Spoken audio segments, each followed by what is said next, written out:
Agora sim. Fique aí. Não, entendi. Estão me ouvindo bem, então? Apareceu umas coisas na tela aqui, mas tudo bem. Um bom dia a todos, graça e paz, irmãos. Que alegria estar com vocês de novo. E agradeço aí a liderança da igreja, mais uma vez, pela confiança do nosso ministério, né, pelo convite. E podemos estar junto com vocês, a toda a igreja, né, que tratam a gente aí, a Renata, as meninas, com tanto carinho, tanto amor, né? E a gente fica muito feliz em poder, de tempos em tempos, né, contribuir com vocês um pouquinho aí na ministração da palavra, né? Então, a todos os irmãos de São Joaquim, da igreja ali da praça, né? Imagino o Diniz Junqueira, da outra igreja dos irmãos da Rua São Paulo, todos vocês que nos acompanham, não importa a cidade que você está, o estado que você está, é uma honra para mim estar com todos vocês na incumbência de trazer a palavra, né? Que ela nos aqueça, irmãos, nessa manhã e nos faça prosperar o reino de Deus nesse mundo, com ânimo, com coragem, até o encontro do Senhor nos ares, né? Que Ele nos ajude e nos use sempre como vasos que somos, vasos de barro, né? Mas Ele é o oleiro e nos molda e nos dá o privilégio de podermos ser usados por Ele, né? Então, agradeço realmente a oportunidade e que seja um tempo de crescimento para nós, é a minha oração desde já, não é? Vamos lá, eu te convido a abrir sua Bíblia, então, no livro do profeta Isaías, capítulo 1. Livro do profeta Isaías, capítulo 1.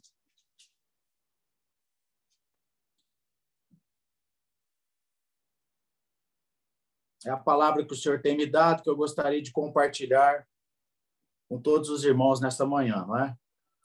Isaías, capítulo 1, do verso 10 ao verso 18. Você que está com a sua Bíblia ou seu smartphone, por favor, Isaías 1, do verso 10 ao verso 18. Nós lemos assim na palavra do Senhor. Ouvi a palavra do Senhor, vós, príncipes de Sodoma. Prestai ouvidos à lei do nosso Deus, vós, povo de Gomorra. De que me serve a mim a multidão de vossos sacrifícios? Diz o Senhor. Estou farto dos holocaustos de carneiros e da gordura de animais cevados. E não me agrado do sangue de novilhos, nem de cordeiros, nem de bodes. Quando vindes para comparecer perante mim, quem vos requereu só pisardes os meus átrios? Não continueis a trazer ofertas vãs. O incenso é para mim abominação. E também as festas da lua nova, os sábados e a convocação das congregações.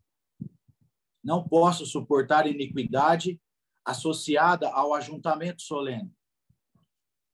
As vossas festas da lua nova e as vossas solenidades, a minha alma as aborrece. Já me são pesadas. Estou cansado de as sofrer. Pelo que, quando estendeis as mãos, escondo de vós os olhos. Sim, quando multiplicais as vossas orações, não as ouço, porque as vossas mãos estão cheias de sangue. Lavai-vos, purificai-vos, tirai a maldade de vossos atos de diante dos meus olhos.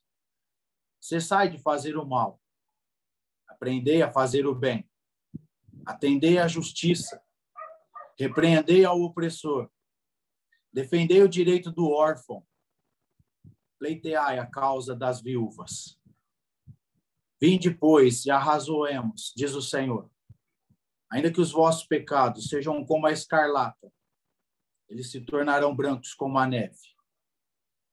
Ainda que sejam como o carmesim, vermelhos como o carmesim, se tornarão como a lã. Verso 17. Aprendei a fazer o bem, atendei à justiça, repreendei ao opressor, defendei o direito do órfão, pleiteai a causa das viúvas. O Senhor nos abençoe, queridos, pela sua palavra nessa manhã. Vamos orar mais uma vez, curva a sua cabeça, vamos agradecer ao Senhor. Eterno, grande, poderoso Deus, estamos diante da tua palavra, preciosa palavra, poderosa palavra. É um privilégio imenso, Senhor, abri-la e poder meditar nela agora. Mas é também uma grande responsabilidade. Portanto, precisamos da tua ajuda. Pedimos e suplicamos a orientação do teu Espírito a todos nós que estaremos ouvindo a tua palavra. Nos ajuda, Senhor, a entender as lições espirituais que o Senhor tem para nós nessa manhã. Que ela nos molde, que ela nos corrija, que ela nos torne servos e servas cada dia melhores. Louvada seja a tua palavra. Nós agradecemos por ela e entregamos esse tempo de meditação nas tuas mãos, com gratidão nos nossos corações, e oramos no precioso e santo nome do Senhor Jesus, o nosso Salvador. Amém. Quando eu olho para esse texto, irmãos, eu consigo ver aqui uma das passagens mais dramáticas da Bíblia, para mim. Todos nós sabemos, né? Apenas um contextozinho aqui, o profeta Isaías desenvolveu seu ministério profético ali pelos anos 750, mais ou menos, 760, antes do nascimento do Senhor Jesus.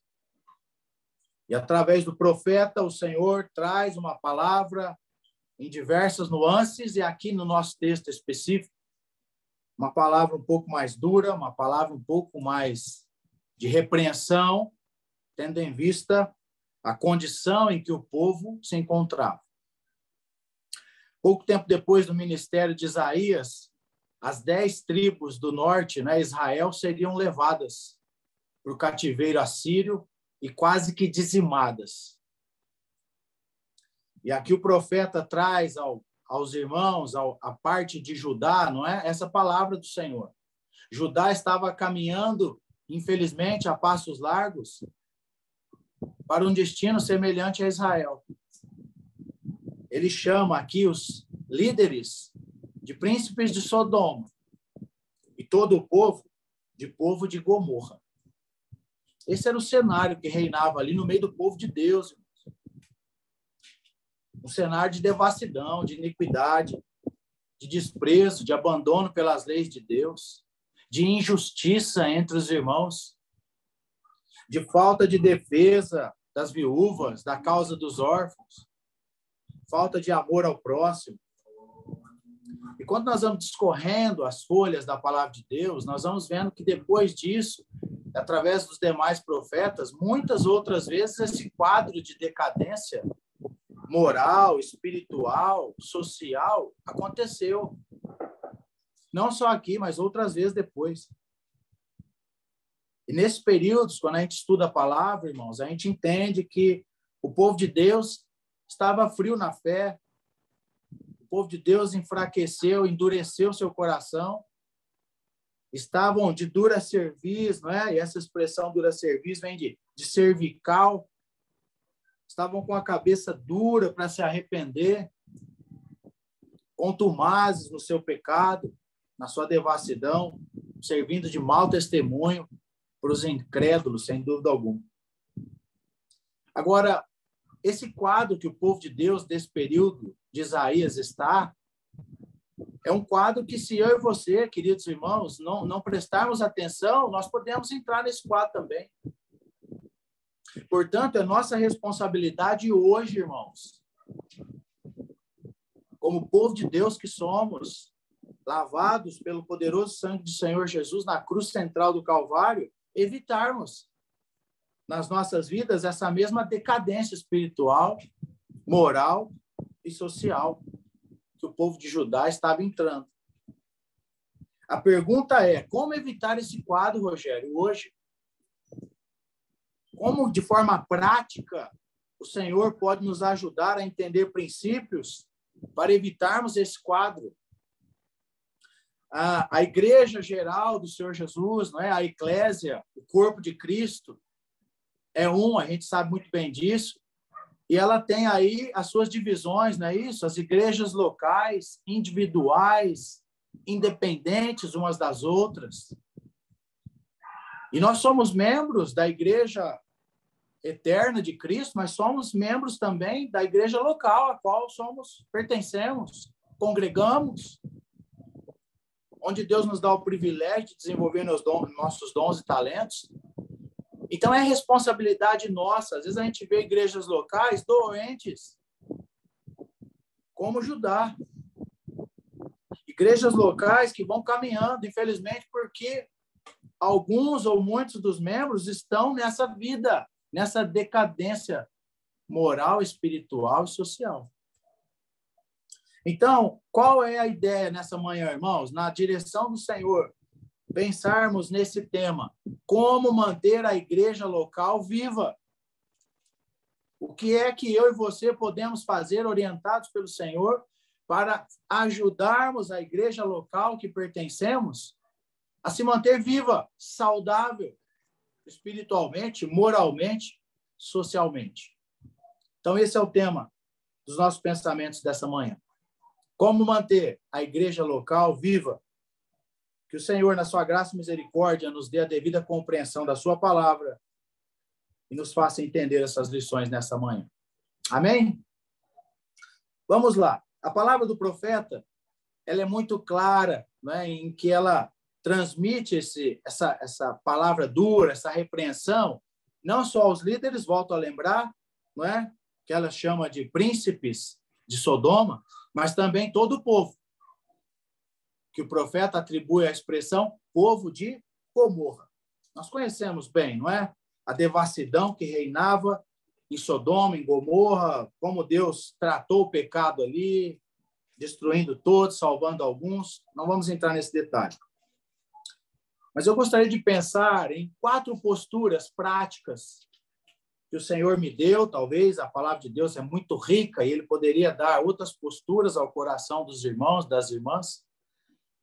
Mas nessa manhã ele me deu 4 posturas que eu e que você podemos e temos a responsabilidade de manter nas nossas vidas, para que então, como membros, possamos ajudar a nossa igreja local a sempre estar com vida, com saúde espiritual, moral e social.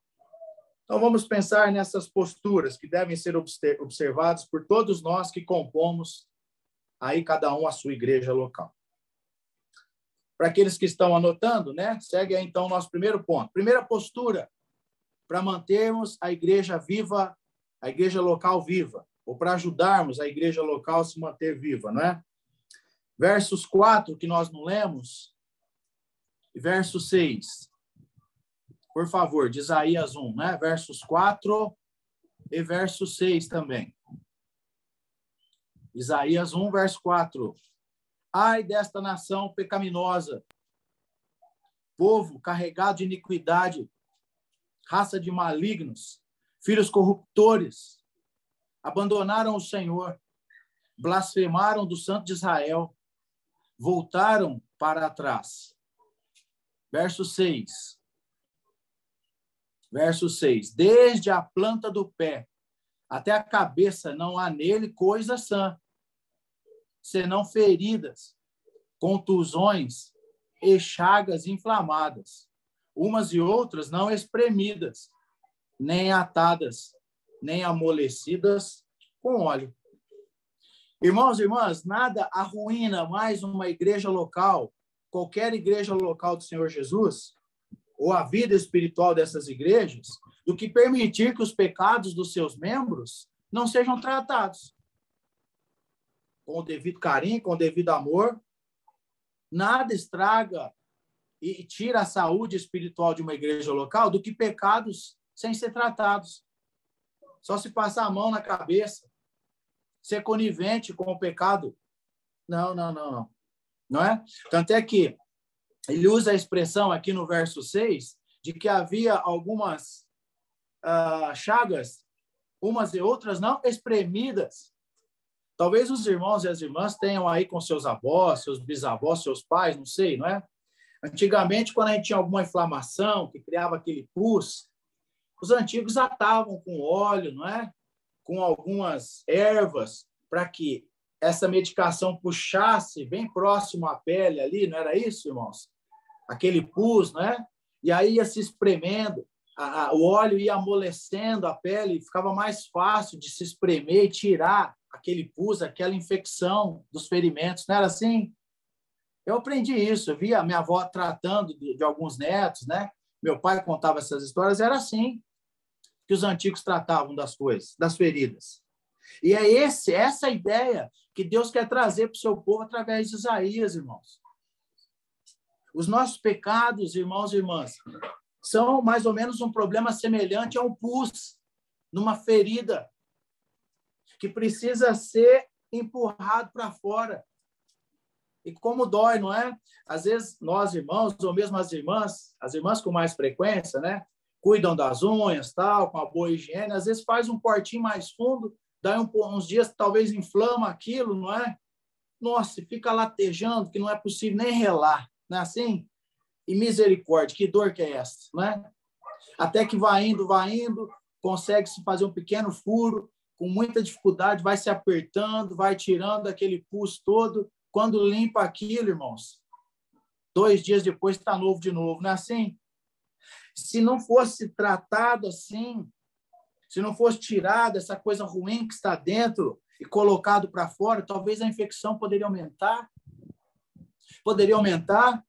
e levar ao ponto de ter que tomar antibióticos e se não tratasse, poderia levar à morte. Por que não? A morte física, não é? Tamanha evolução da infecção. E sabe, queridos, quando eu olho para isso, né, como podemos manter a igreja local viva tratando o pecado com seriedade? Temos que tratar os nossos pecados com seriedade, não é?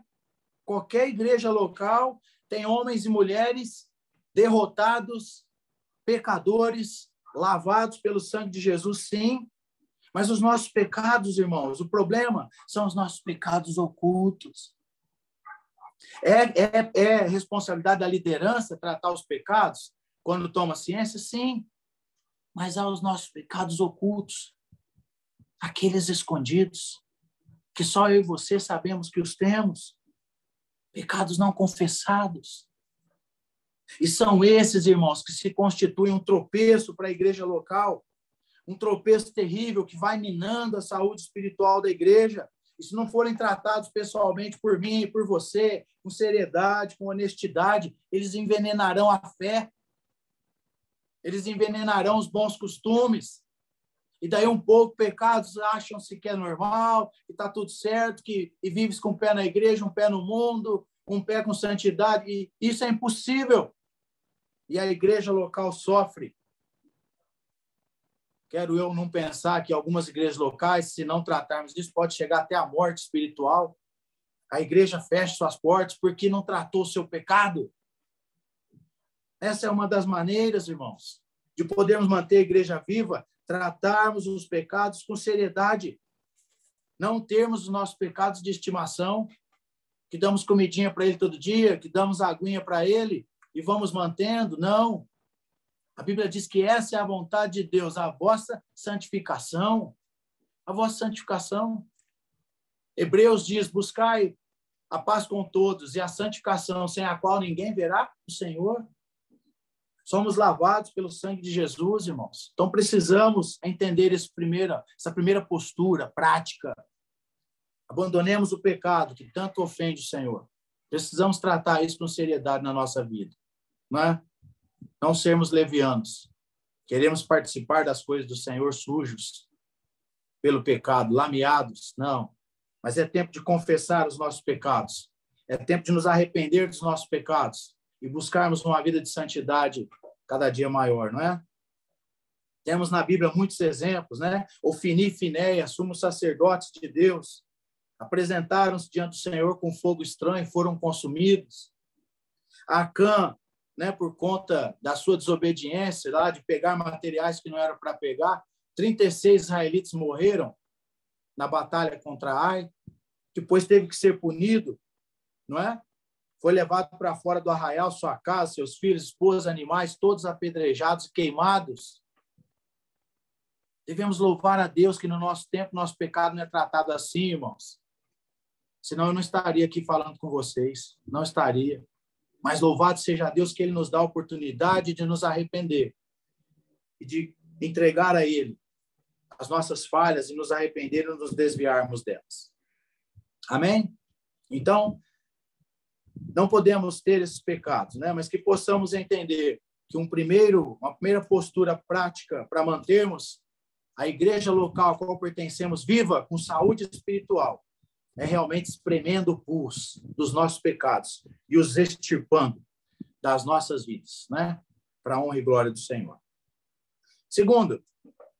Segunda postura que podemos desenvolver para ajudarmos a manter a saúde da igreja local viva. Está aí no verso 10, não é? Ouvi a palavra do Senhor, vós príncipes de Sodoma, prestai ouvidos à lei do nosso Deus. Ouvi a palavra do Senhor, prestai ouvidos à lei do nosso Deus. É o primeiro verso que nós lemos, né? Então, a segunda postura prática que eu e você podemos ter para mantermos a igreja local viva é zelarmos pela sã doutrina. Zelarmos, desprendermos energia, desprendermos força, lutarmos pela sã doutrina. Ouvir a palavra, dar ouvidos à lei. Queridos, o povo de Judá aqui, assim como Israel antes, havia abandonado o concerto com o Senhor. Havia abandonado a lei que haviam recebido através de Moisés, lá do Monte Sinai, naquele dia precioso. Um povo que o Senhor os tirou com mão poderosa do Egito. Que o Senhor abriu o Mar Vermelho para eles atravessarem. Que experimentaram a provisão e o cuidado de Deus durante 40 anos no deserto. Os fez entrar na terra prometida. Um povo que agora estava afastado do compromisso da lei. Abandonaram a lei do Senhor, a palavra do Senhor. Já não tinham intimidade mais com o Senhor. E quando qualquer um entra nessa linha de vida, irmãos, o que resta apenas é um coração e uma mente religiosos, superficiais. E a religiosidade, queridos, envenena a alma. A religiosidade nos desvia dos retos caminhos do Senhor. A religiosidade pode nos levar a enganar os outros, a enganar a nós mesmos. Mas nunca vamos enganar aquele cujos olhos são toda a terra. Então, há muitas doutrinas no nosso tempo querendo entrar nas nossas igrejas, querendo tirar a sã doutrina, assim como na época das igrejas do Novo Testamento, né, que a gente lê. Há muitas doutrinas, irmãos, e alguns querem até espiritualizar a doutrina errada, querem até falar que está na Bíblia. Esses dias eu vi estava passando ali a TV e eu vi uma parte de um pastor de uma igreja dando um exemplo de que um jovem chegou para ele e disse: pastor, eu vou fazer uma tatuagem. E o pastor falou: nossa, é mesmo? Ele falou: porque eu vi que tem na Bíblia tatuagem. E o pastor falou: rapaz, mas que texto que está isso aí? Eu não lembro. E aí o rapaz falou: não, lá em Apocalipse fala que Jesus vai vir e vai ter tatuado na sua coxa a escrita Rei dos Reis, Senhor dos Senhores. Então é bíblico isso, pastor. Irmãos. E aquele pastor com carinho, com amor, tratou dentro da palavra, mostrou o erro daquele jovem. Mas percebe, estamos num tempo assim, irmãos, em que muitas heresias querem adentrar a porta dentro das igrejas locais e querem se até espiritualizar as coisas. Muitos estão forçando a Bíblia a dizer o que ela não diz. Querem pegar versos pinçados de todo o seu contexto do livro ou do contexto de toda a palavra de Deus, irmãos. Temos que zelar pela sã doutrina, assim. Isso não é papel só da liderança, não. É um papel importante dos líderes, mas é nosso também. Servos e servas de cada igreja local. Acho que eu já disse aí para a igreja, mas vou relembrar-nos, todos nós. Texto sem contexto é pretexto para heresia. Texto sem contexto é pretexto para heresia. Então, atentemos para isso, irmãos. É a palavra de Deus. A mentira arruína qualquer igreja local. A heresia arruína qualquer igreja local, mas a verdade da palavra edifica. A verdade da palavra fortalece. Amém? Nada nessa terra tem maior poder de transformar a vida do homem pecador do que a palavra de Deus. Nada. Ela penetra até o ponto de dividir alma e espírito, juntas e medulas, e só ela é apta para discernir os pensamentos e propósitos do coração, irmãos. Zelemos pela palavra, queridos. Satanás quer tirar a palavra da sua casa, da sua vida, da sua família. Lutemos com isso. É o mundo que vivemos hoje, a correria. É o capitalismo desenfreado que quer nos tirar o tempo de estar em torno da palavra de Deus. Muitas igrejas se mantêm por determinado tempo, por muitos eventos, grandes eventos, trazem centenas, milhares de pessoas, de qualquer maneira, às vezes. Outras igrejas se mantêm por determinado tempo, por docinhos e guloseimas. Que negócio que é isso aí, Rogério? O que é docinhos e guloseimas, né? Eu gosto de pensar, às vezes. Mensagens encomendadas, irmãos.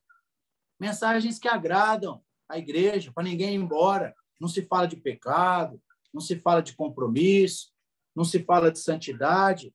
Docinhos, guloseimas. Às vezes são até gostosos, mas não dão substância, não fortalece o espírito do homem, da mulher, não traz reflexões importantes, mudança de conduta. Outras igrejas se mantêm por determinado tempo por ativismo religioso.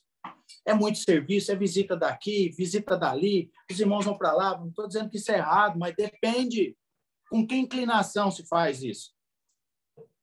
Os que estão trabalhando estão santos, estão buscando santidade, ou estão fazendo só para se aparecer, só para estar diante dos holofotes? Então depende. Pode estar certo, se estiver na inclinação correta, se estiverem buscando santidade, pode estar errado. Não são as muitas atividades que sustentam uma igreja, irmãos, mas o que realmente mantém qualquer igreja local do Senhor Jesus de pé, com saúde espiritual, até o encontro dele nos ares, é a santa palavra de Deus, é a sã doutrina, é a Bíblia, irmãos. É diante dela o real espelho que emana a voz real de Deus, que emana correção para nós, que emana edificação para nós, não é? Que emana crescimento, exortação, acusação do nosso pecado. O que mantém qualquer igreja local viva é essa postura minha e sua, de zelar a todo esforço, a todo tempo, pela sã doutrina. É a Bíblia, irmãos, que é a maior fonte produtora de fé, diz Romanos. De sorte que a fé vem pelo ouvir e ouvir da palavra de Deus. É a Bíblia que é a maior fonte de luz para o caminhar da igreja. Salmo 119, 105. Luz para os meus caminhos é a tua palavra, não é? E lâmpada para os meus pés. Lâmpada para os meus pés e luz para os meus caminhos é a tua palavra. É a palavra que Jeremias diz que é o maior instrumento quebrador de coração, irmãos. Jeremias 23, não é? Não é a minha palavra fogo, diz o Senhor, e martelo que esmiuça a penha. É a palavra, irmãos. É a palavra que mantém qualquer igreja local de pé. Que tenhamos essa postura de zelar sempre, a qualquer preço, pela sã doutrina que o Senhor Jesus deixou para os seus apóstolos e os seus apóstolos deixaram para nós. Analisando com critério, com carinho, textos, contextos, todas as doutrinas principais da fé, as secundárias, sem contradições, sem forçar a Bíblia a dizer o que ela não diz, para agradar caprichos humanos. Ah, irmãos, a palavra é santa. A palavra de Deus não está nas nossas mãos, ao nosso acesso, para atender caprichos humanos, não. Ela está ao nosso acesso para transformar nossas vidas, para entendermos realmente a voz de Deus. Em Apocalipse 2, ali o Senhor Jesus, 14, 15, por exemplo, ele critica severamente a igreja de Pérgamo, por exemplo, não é? Porque ela estava dando ouvidos a falsos mestres. Os falsos mestres estavam infestando a comunidade, desviando tantos da fé. No verso 20 do mesmo capítulo 2, o Senhor Jesus repreende a igreja de Tiatira, lembram? Porque havia uma mulher lá chamada Jezabel que ensinava os membros da igreja local a praticar a imoralidade. E ela é repreendida por tolerar aquilo. Em Hebreus 5, os irmãos ali da dispersão são exortados, né? A voltarem, eles estavam abandonando a palavra, a boa palavra que haviam recebido. E o escritor diz, olha, era para vocês serem mestres, para vocês estarem num outro nível espiritual, vocês ainda são bebês, tem que dar leite de novo para vocês. Vocês não se firmam na verdade que aprenderam. É a palavra de Deus, irmãos, desde Gênesis até Apocalipse, que mantém a igreja viva, que manteve os servos, os profetas do passado vivos, espiritualmente, com saúde, e que mantém nós hoje vivos. Amém, queridos? Portanto, essa segunda postura que eu e você podemos ter para mantermos a igreja local viva, para ajudarmos a igreja local a se manter viva, é zelarmos com todas as nossas forças pela sã doutrina, pelos ensinamentos realmente, com textos, com contextos, dentro daquilo que aprendemos dos apóstolos que aprenderam do Senhor Jesus. Terceira postura prática que podemos ter para ajudar a manter a igreja local viva.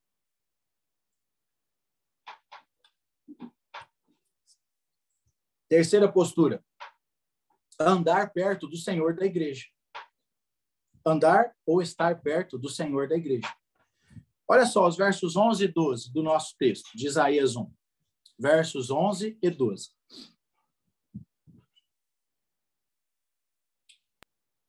O Joãozinho está pondo aí para nós, né? Ok, obrigado, irmão. Versos 11 e 12. De que me serve a minha multidão de vossos sacrifícios? Diz o Senhor.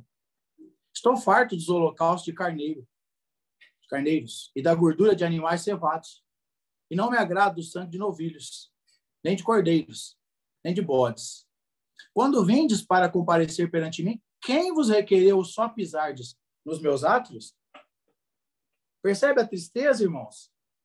Que tristeza. Agora, ó, o Joãozinho não precisa pôr não, irmão, é rapidinho agora. Olha o verso 14. As vossas festas, as vossas solenidades.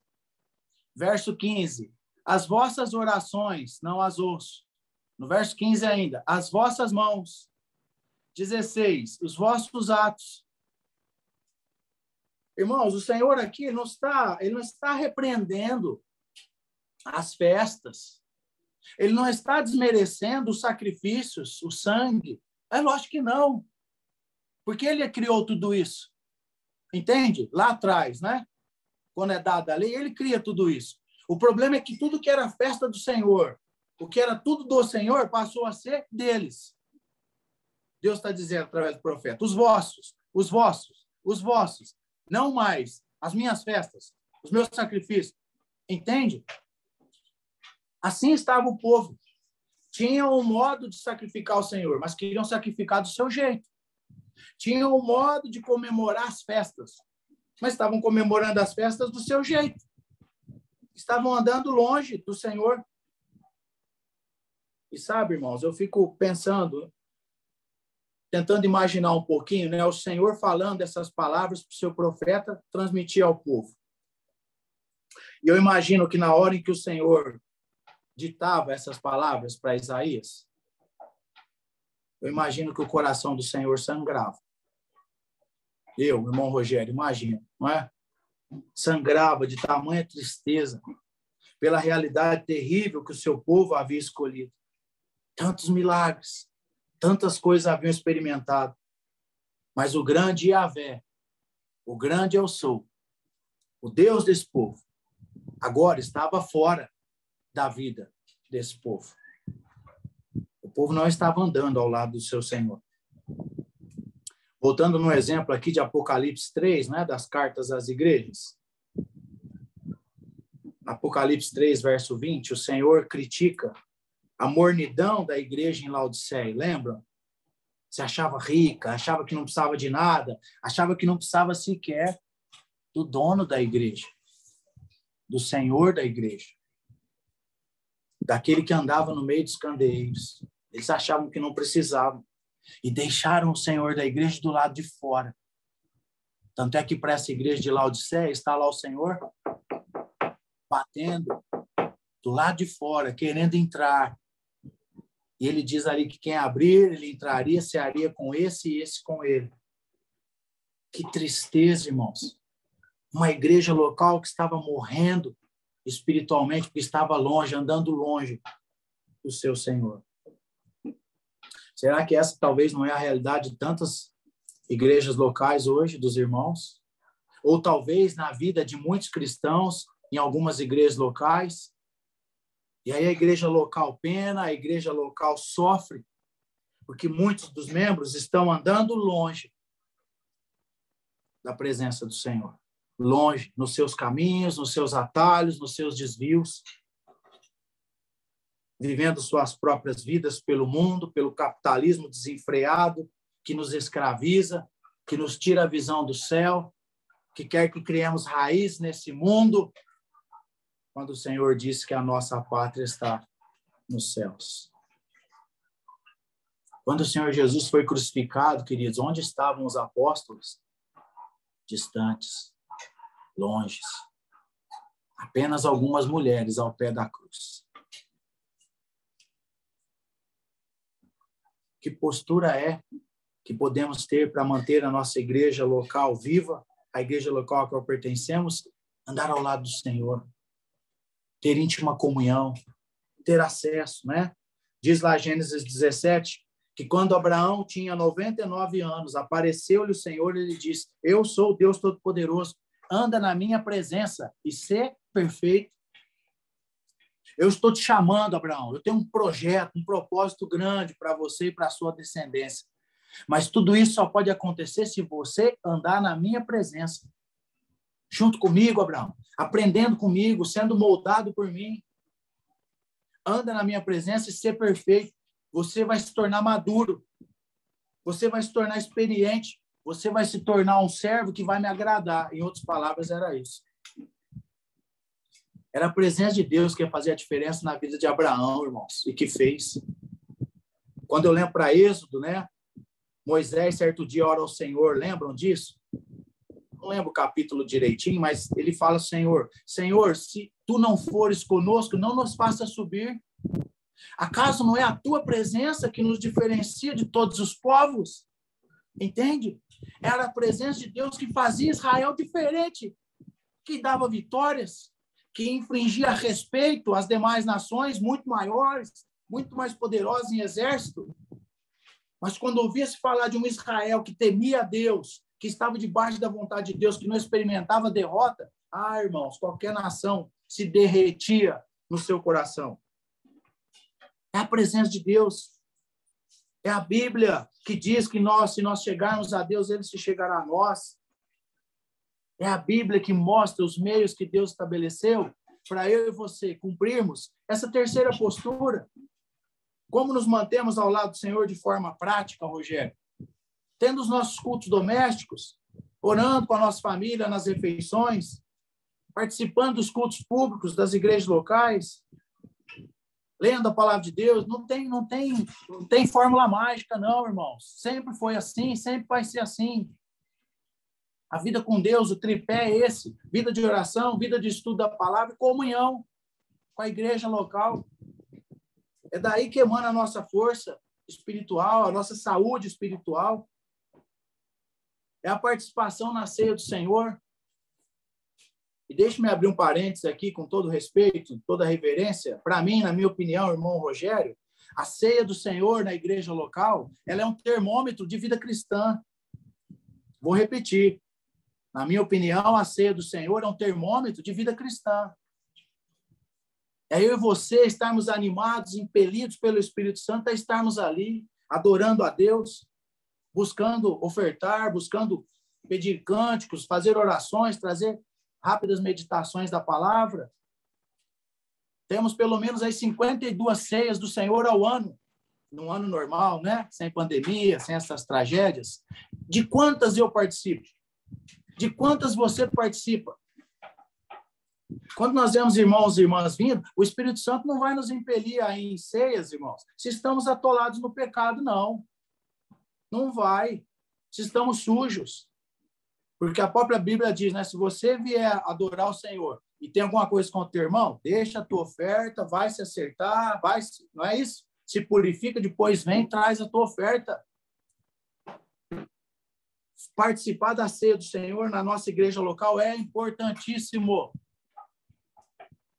A principal, talvez a mais importante reunião que eu e você podemos participar, irmãos, é na frequência na ceia que normalmente percebemos quem tem compromisso mesmo com o Senhor, quem está procurando uma vida ao longo da semana de santidade, peca, mas pede perdão, mas quer estar lá. Há vários tipos de pessoas que procuram a Deus no mundo, vários tipos. Mas a Bíblia diz que Deus procura só um tipo: adoradores, que o adorem em espírito e em verdade. Porque Deus procura, o próprio Senhor Jesus disse para aquela mulher, porque Deus procura adoradores que o adoram em espírito e em verdade. Vivemos em um tempo em que muitos cristãos não têm priorizado essas práticas gratuitas de oração, de meditação, de comunhão, de participação na ceia, estão desprezando tudo isso, andando longe do Senhor em tudo isso. E aí vão vivendo suas vidas longe do Senhor, vão nessa vida de decadência espiritual, acabam saindo da igreja e, infelizmente, acabam até afetando a própria vida da igreja local. Fica para mim, para você, essa pergunta. Temos priorizado andar ao lado do Senhor ou não? Será que, como a igreja em Laodiceia, eu não tenho deixado o Senhor de fora, irmãos? Batendo, querendo entrar? Você, talvez, não sei. É tempo, sempre é tempo de andarmos ao lado do Senhor. Se eu e você que me ouve, talvez está em algum momento difícil da sua vida, está em algum pecado, clame a Deus, querido. Volte-se para Deus, porque não há na Bíblia nenhum texto em que um homem ou uma mulher tenha ido de forma correta, arrependido, sincero, contrito diante de Deus e tenha sido rejeitado pelo Senhor. Não tem.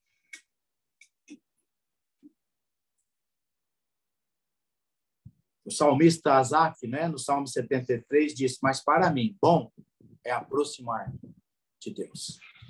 Bom é aproximar-me de Deus. Terceira postura, então, para mantermos a igreja local viva, é andarmos ao lado do Senhor. E a quarta e última. Mais 5 minutinhos, irmãos. A quarta e última postura para mantermos ou ajudarmos a igreja local a se manter viva. Estarmos abertos a arrependimento. Estarmos abertos a arrependimento sincero. No verso 16, 17, né? O profeta diz: lavai-vos, purificai-vos, tirai a maldade. Verso 17, aprendei a fazer o bem e assim por diante. Então, nós vemos o Senhor, isso, João coisa lá, né? Lavai-vos, purificai-vos, tirai a maldade dos vossos atos de diante dos meus olhos, cessai de fazer o mal. Verso 17, aprender a fazer o bem, atender à justiça, repreender ao opressor, defender o direito do órfão, pranteai a causa da viúva. Quando olhamos lá para Apocalipse 2 e 3, de novo, né, as cartas para as igrejas, com exceção à igreja em Filadélfia, para as demais igrejas, o Senhor, o dono da igreja, traz repreensões pesadas para cada uma delas, né, de que cada uma estava precisando ser corrigida, não é?